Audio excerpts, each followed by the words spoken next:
Well, we avoided some embarrassment. Not that we were invited, but we avoided some embarrassment. Joe No Mercy. Oh, I love that. Joe Mazzulla. This dude is certifiable. And I say that in the most flattering way possible. I love him. I would give Joe Mazzulla a lifetime contract to, at the very least, be affiliated in some way with the Boston Celtics. If you don't want to hand a head coach a lifetime deal, I get that. I mean, that's a hell of a commitment. But ambassador, front office member, dude who just hypes you up in the right ways. Yep. He had the annual media, I've played in this game, not this game, but these games. Yeah. The annual media game happens sometimes more than once a year. Media against media, get out on the parquet. This case, it wasn't the parquet, it was the practice facility, the Auerbach Center, but have a good time. Yep. Just hoop it up a little bit. Nobody, like if some writers play well who have maybe some, not at your level, like college experience, but maybe some good high school experience, like good on you. Joe Mazzulla broke the news to these media members just prior to this game, after the scrum, said, yeah, by the way, you're not playing against each other. You're playing against the coaches. Yeah. So it was Joe and a bunch of the assistants and all the former college guys. Jeff Jr., Phil Pressey. 57-4. That was the final score. Yeah. And look, every one of these people who was on the other side of this, because of the era that we live in now, they all either write or they've got podcasts or they do interviews. Like, everybody is given their dissertation on this game. Some were maybe a little embarrassed. Yeah. Others have said, like, one of the best moments of my life. This was incredible. I was D'ing up Joe Mazzulla. Right. I mean, even if I did participate in this game, which, by the way, like, I might have sent it the other way, might have lost 57-2. I might have cost the team a basket. It would have been a blast. I would have had a lot of fun. Yeah. I don't think this is a common thing that happens across the NBA. No, not that you hear about, because this thing made all sorts of waves on social media. Yeah. I love that Joe did this, and I think he's just a nut. I do too. I love that he did it. I love that these guys give a little perspective. You know what I mean? Like, all right, you don't have to be as harsh, you know what I'm saying, to these NBA players and realize that their job is hard, because you see coaches of guys who didn't really make the NBA. Right. Maybe they had a little short stint in the league or something like that. Years removed from that. Right. Go out and smack you 57-4. So what do you think the NBA players, how good they are at basketball? So when you want to write that nugget, or when, I want to come on here and say, oh my God, Peyton Pritchard, you can't go 1 for 11. You can't do that. Yeah. I can have a little bit more perspective from that, from seeing it firsthand. Well, you remember a few years back when, we're kind of getting off the rails here, we won't spend long on this, but you remember a few years back, Brian Scalabrine, who obviously is, popular analyst for the team and is certainly, like, now viewed as more of a media member. Yeah. But obviously he played in the NBA for a long time, and he was generally, he was a contributor off the bench. Yes. He obviously was not a star. I don't think Scal, college, but not star in college, not in the NBA. And I don't think Scal would be offended by me saying that. He would admit as much as well. Other than during that, post-game after winning the championship, where he said, like, in 10 years, I'll tell my kids I was the MVP or whatever the quote was. But Scal, only a few years back, there was that competition inspired by one of the radio shows in town where, like, average Joes off the street, and in some cases former college players, could challenge Scal to play a game of one-on-one, thinking, like, I could beat Scal. Like, he hasn't played in years. Right. He looks out of shape. No problem. This is easy. And Scal, like, I don't think he allowed a point. Right. He was literally just shutting guys out one-on-one, like 11-0, 11-0, 11-0. Like, you don't need to. If you were a star in college, certainly you're going to wipe the floor with media members who were not. But I think you're right. It does just add a layer of perspective, and there's a humbling component to it. Right. As Scal says, he's closer to LeBron James than we are to him, which is 100% it's fair. True. It's fair. You're 100% Listen, true. You make the NBA, whether you're a superstar or the 12th dude, you're in the 99th percentile. Yep. So pretty incredible. Yep. But listen, Scal will not be playing for the Boston Celtics this year. Neither will Joe Mazzulla or any of those media members. No, that's right. And hopefully Jayson Tatum will. And we've talked about this, whether or not we believe he's going to. And now you've got some questions, at least, again, in the moment, in Jaylen Brown. But let's just, for the sake of it, presume full health for Brown. Yeah. And let's say Tatum makes an appearance sometime in the second half of the season. He's not like coming back in 3 weeks. Yeah. What are your expectations for this team? If I put it in Vegas terms, 40.5 is the over-under. Is this a 41-plus win team? I was going to say 40. So below 500. Yeah, especially after watching them up close and seeing it throughout preseason, I think there's a lot of question marks still about this team, and their identity, and from night to night who they're going to be. And when you have that, there is going to be times where you take risk and they work, right? And there's going to be times where you take risk and they don't work. And there are going to be the games where the Celtics get up quick in the first quarter and we go, okay, here we go. The shots, we're throwing up threes and they're going in and all this other stuff. And then the offensive rebounding issues settle in and the turnovers settle in and Jaylen Brown tweaks his toe and he's out for a quarter right now as we're wrapping him up. And a lack of depth. Right. So those things are going to happen. And, there's going to be stretches where they play some really tough games. Like we even talked about the first 9 or so games and how tough there's going to be. And there are going to be times where they lose games straight, which we haven't really had here in Boston in a while, right? There's going to be a time in this season where they lose 3 games straight. That'll probably happen. We haven't seen that much over the last couple of years. How will they respond? We don't know. That's what's going to be the unknown throughout this entire year. We're going to figure out there's going to be bright points. 5 in a row. Oh, my God, we're here. We're back. There's going to be low points. That's what the Boston Celtics are in 2025. So I think this team is above 500, so I'm going at least a couple wins better than you are. 42, 41. Yeah, I mean, I just think I think we're in the same ballpark, though. I could see 42. Like, I'm not against that. Yeah, like, do I see them winning 50? I think the only way that happens is if your key guys, Brown and White, don't miss any extended period of time. They're playing basically every game, save for, the occasional tweak or load management or whatever. And Jayson Tatum comes back in, let's say, February and looks pretty close to what he was pretty instantly. Right. At that point in time, I could say, sure, you're a 50-plus win team. Because I think we've discussed it. All these previews that you've been doing with various people that have been on the program. Yeah. The East is wide open. Yeah. It's wide open. Yeah. So, again, if you might be talking to me in a higher, I don't know, like 45. That's where I kind of am at. But here's the difference. I just feel like I'm a little low like, on them right now after watching these last 2 preseasons. Well, I just presented a thing to you where it's like, this needs to break right, and this needs to break right, and this needs it's like so many times going into this season, in previewing the Bruins season, which obviously is a week and change underway, we've had all these conversations about margin of error and how thin it is. The Celtics, in previous years, as a bona fide championship contender, if not favorite, have had wide or wider than most margins of error. That's not the case this year. Right. Very thin margin of error. Yeah. So I'm not saying you're wrong. Yeah. I mean, there are plenty of people that think this team could be a 30-win team. They could be a lottery team. Yeah. I happen to think they are a playoff team, not a play-in team that makes the playoffs, a playoff team, top 6 seed in the Eastern Conference. And I'm okay with that. I think here's the thing, though. We might be in a situation with how stacked that Western Conference is, right, and how lowly this Eastern Conference is, where 40 wins does give you a 6 seed. Like, we could be headed there, like 41, 42 is the team. Like, the only teams that have a plus 500 record could be the top 5 teams in the East, and everybody else could be just trying to struggle to get in there. We could be there. So this is one of those situations where, it might, like I said, I could see it being 43 and I wouldn't be upset in them being a 6 seed. This isn't me putting a seeding on it. You asked me about wins. Yeah. And just based off of what I've seen and their ability to make winning plays consistently, play after play, night after night. Yeah. I mean, we haven't had a guy who played well throughout the preseason. You know what I'm saying? Just every single game they played in, they played well. And that's 4 games.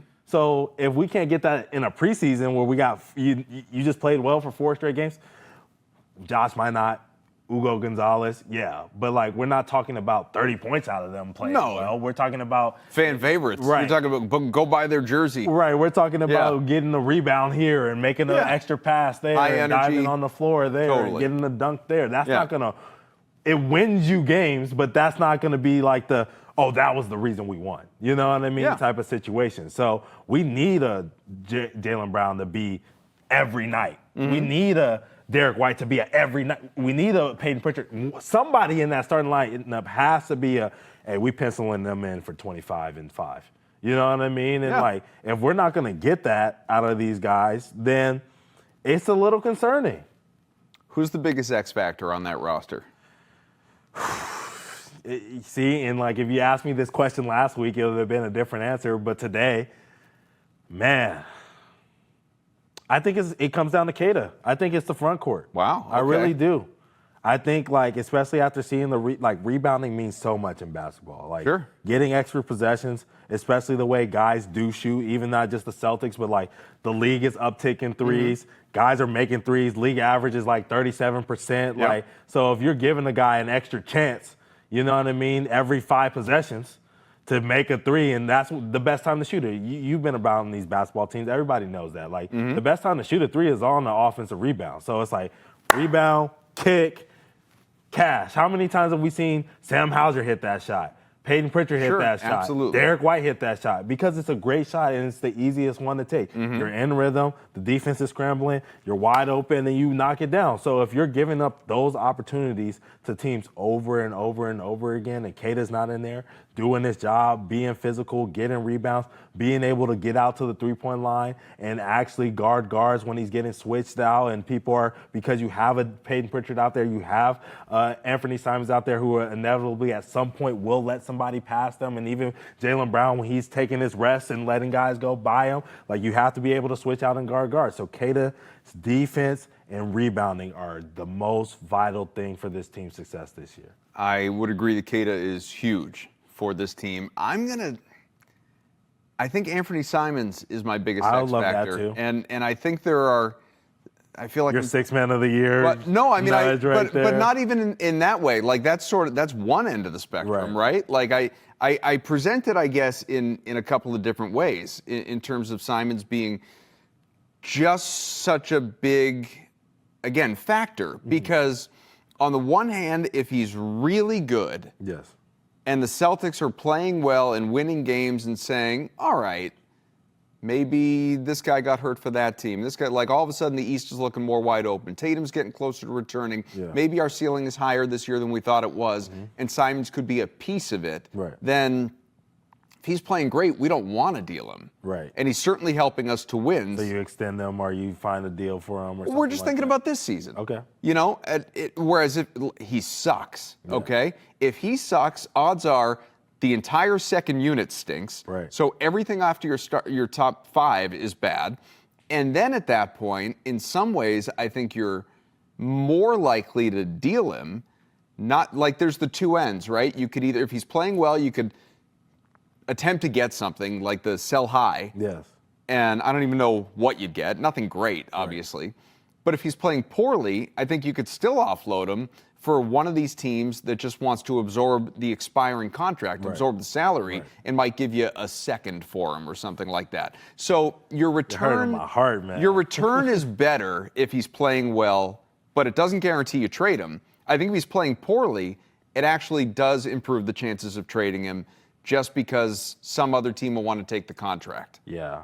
But that all just comes down to the overall point of if you're playing well and have a good record and you're winning games and the bench is productive, I think he's a big part of it. Yes. And if you're not, if he's not, you're not. Yeah. I think those are pretty linked. Yeah, I think what we're saying is, though, it's more what you value. You know what I mean? What you value. I feel like as far as this team's success, especially when you're talking about when Tatum comes back, I don't need Simons to play well when Tatum comes back. You know what I mean? For this team to be successful. If Tatum is... Don't you?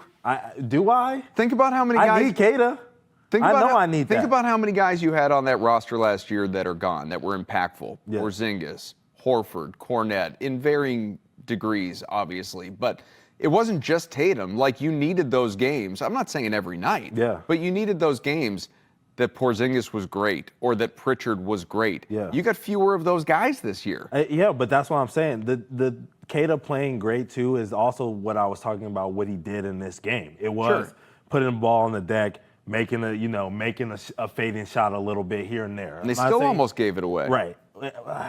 You're right, but I'm just saying, imagine if we didn't have that, right? Yeah. Like, we had the night where Derek White was the perimeter is going to get taken care of by somebody. Imagine Simons played well. Maybe it doesn't come down to the wire. But the perimeter is going to get taken care of by somebody, right? Sure. Even Boucher, is going to hit some threes here and there. Yep. You're going to have Derek White. You're going to have Sam Hauser, who didn't play last night. You're going to have Jaylen Brown. You're going to have Peyton Pritchard. Somebody's going to take care of that for you. If he doesn't play well as a big man, who can come in and give you the physicality at that level to shore up the rebounding and shore up the back end and block shots? Garza's not doing it. Who else on the roster can even do that? Nobody. Bassey available? Right. So that's my point. If Anthony doesn't show up, they got 5 other options of guys that could go in there and play that role and do some of those things and make up for it, right? You do need the 20 points because we lost it from Tatum, right? And he's not going to get up to 20, we don't think. They don't have a lot of. I didn't feel this way last year, obviously. You do not, on this current roster, have a lot of even potential 20-point guys in a game. No. You don't? No. I mean, obviously, Brown, White, Simons, Pritchard. After that, we don't. You trust Hauser to get there? No, I don't. How many guys are going to have to be out for Sam Hauser to have 20-plus points? A lot, and they're going to lose a lot. Right. But it's 100%, but I'm just saying, you just named 3 other guys that I know I can go get 30. Yeah. You know what I mean? Maybe 40. Mm-hmm. Who else on this team, Adam, can go block a shot, get a rebound, be physical? Boucher. Be physical? All right. Have you seen that frame? You had me until that. I mean, like, I 4 blocks. We're not seeing a 4-block game out of Boucher. We're not. Yeah. Yeah, I'm the one. And you're the 100-100 guy. I'm the 100-100 guy who wants to see him do it. We're not going to see that, right? So I think, personally, that's the most important. Now, we've been talking about this for a while. I know we got some other things to move on to. Most important thing now I want to ask you, what about this Boston Celtics team should we be rooting for? Like, should we be rooting for a 5 seed realistically? Like, is that the best for their future in this season? Or should we actually be rooting for this team to tank a little bit and go out there and get another point guard if Anthony Simons is going to be here and go get Darren Peterson or, get a forward who can help mitigate some of those aging elements of a Jaylen Brown and a JT and get a, AJ DeBonta. Like, should the Boston Celtics be trying to tank this year, or should they really be trying to win? What should we be rooting for the Boston Celtics? We should be rooting for the asset. We should be rooting for losses. We should be rooting for this team to wind up in the lottery, have some growth and development for guys that are going to be part of your plans going forward. And I'm not talking about guys who you already know who they are. Brown, White, Pritchard, Hauser. I'm talking about Ugo. I'm talking about Minot, who I'd love to keep around for a while, a high-energy guy, even to some degree, maybe even a Boucher, but less him because I think for what he is, he's a proven NBA commodity at this point. Some of these younger guys, developmentally, you need an answer on Walsh. You need an answer on Shireman. You need to find out whether these guys are going to be a part of the program going. Already. We might. You need to know, though, this is a development season. Yes. Even if the organization does not want to view it that way, does not want to acknowledge that, that is the purpose of this season. It is not be competitive, be fun, make the playoffs, win a round, announce that you're still here even without Jayson Tatum. Maybe he comes back, everything breaks perfectly in the world, you're a contender, oh my God, fire up the duck boats, we got a date with Denver coming up in the spring. Like that sounds fun. It's not likely, okay? It's not likely. Now, I, as a fan, as a consumer, as a follower, as someone who's going to be watching this team nightly, I don't want to root for losses. Right. That's no fun. No, it's not. But what's the best avenue toward building toward Banner 19 as soon as sitting here a year from now having this conversation with you and talking about what the roster looks like, or however long it takes? It's assets. Yeah. It is assets. Danny Ainge had to go through some uncomfortable times here in Boston in accumulating assets. And obviously some things didn't work out. Some things couldn't have possibly worked out better. But Brad Stevens, in his regime as POBO, as president of basketball operations, has never had a high draft pick. The team's always been competitive. Yeah. He's never been in position to. And that doesn't even mean, by the way, that the Celtics use it. Right. They may just trade it and acquire a really good player somewhere else. Here, you take the asset. We're going to take your star player that wants out. Yeah. Whatever it may be. But having the asset is just such a huge part of the equation that it's not what I want to root for. It's what we should be rooting for. Hey, you might be right. I personally agree. I've already shared my thoughts. I wish this team were to tank a little bit, you know what I mean? The way I see it is, just like when Steph Curry went down and the Warriors went up and got James Wiseman, that was a huge addition for their team. Yeah. They didn't develop him correctly. I'll give you an example of when a team did do it correctly. What about the Spurs going to get David Robinson goes down? You have Tim Duncan. Yeah, they laid an egg for 1 year and got him Tim Duncan. And they got him a dynasty. So yeah, should have wound up here, but that's besides the point. So, I will obviously be personally rooting for this team to win every game. Yeah. But if it starts to slide a little bit, I might be banging the drum of like, hey, let's go lose. Well, it's all gravy ultimately. Yep. Celtics win, cool, that's fun. They lose, it doesn't matter. Yep. You're not right now in the contender conversation. Yep.